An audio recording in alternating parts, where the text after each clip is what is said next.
We do this whole song and dance because I can't give him financial advice. 50 to 75,000 is a honeypot spot for most people.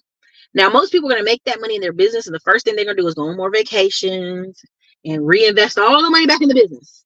You know, maybe pay off a debt or two, get a newer car, and try to grow the business and scale it. Here's the truth of it.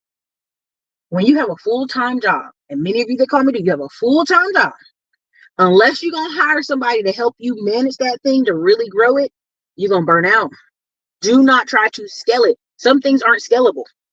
Some things are a good honeypot at 50 to 75K. That's extra income outside your job. Now, here's what I would personally do, and here's something I'm personally doing, and I'll go over it more on Wealth Wednesdays with my students. But there are several duplexes in Cleveland and one part of Detroit, but mostly Cleveland and Columbus and Augusta, Georgia, that I could take 75,000 and I could almost, not Georgia as much, but I could own the whole building for 75K. And I put both sides on Section 8 and walk away with maybe, depending on how it works, you know, because some of those markets are kind of lower, I'd come away with $1,500 a month, gross.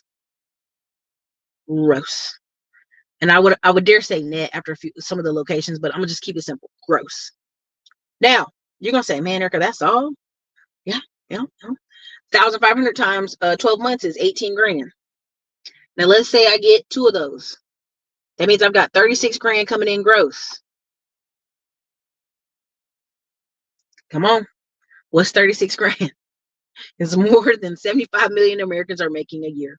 Now, let's say I take that 75K and I come down to Texas, which is the harder play. This is why I talk about credit repair, and this is why I probably do maybe 3 more funding live trainings for the end of the year, for the Christmas and the fall. I take that 75 and I put in a $375,000 duplex in Killeen, the outskirts of Dallas, and I mean the outskirts because it's real expensive right now. I'd say you'd be more in Fort Worth than past Fort Worth. I put it in the outskirts of San Antonio, and I mean the outskirts. I mean, you're going to the town that's almost 40 minutes out. And that same money, I'm going to get that 1,500 Section 8 on both sides. Now we're talking about $3,000 a month. Gross, not net. Times 12 months, you're talking about 36,000 off one duplex in a more expensive market. Let's do the simple math. Let's say I keep doing my eBay hustle, my side hustle thing that I'm doing, and I buy that first one. I got extra 36K income gross. And then I got tax write-offs on top of this business I've been doing on the side, on top of the job I kept. I didn't leave the job because you can pay the property manager his little 10% and keep it moving. I didn't leave. Now I'm on my second year of my job in my eBay, my reseller business, my yard, which the one dude's doing flea market on the Saturday, Sundays that he does it. Okay, I'm doing that. Second year, I buy the second property.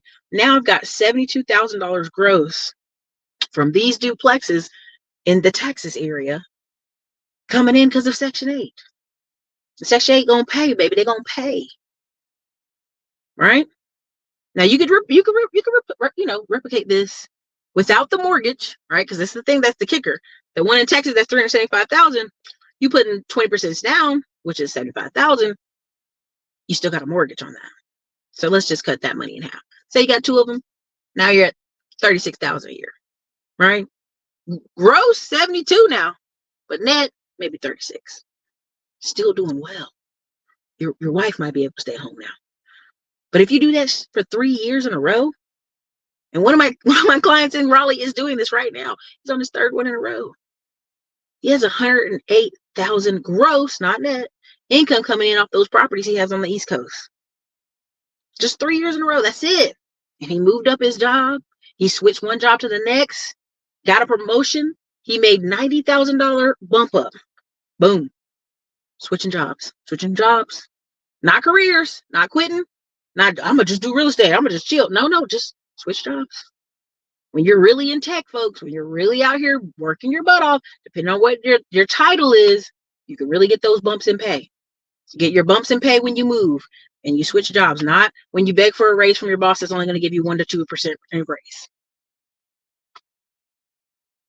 This is why people keep taking their money to the Cleveland and the Detroit markets. Let me just get 3 to 5 of those properties, giving me $1,500 a month rent. All right. And you're Gucci.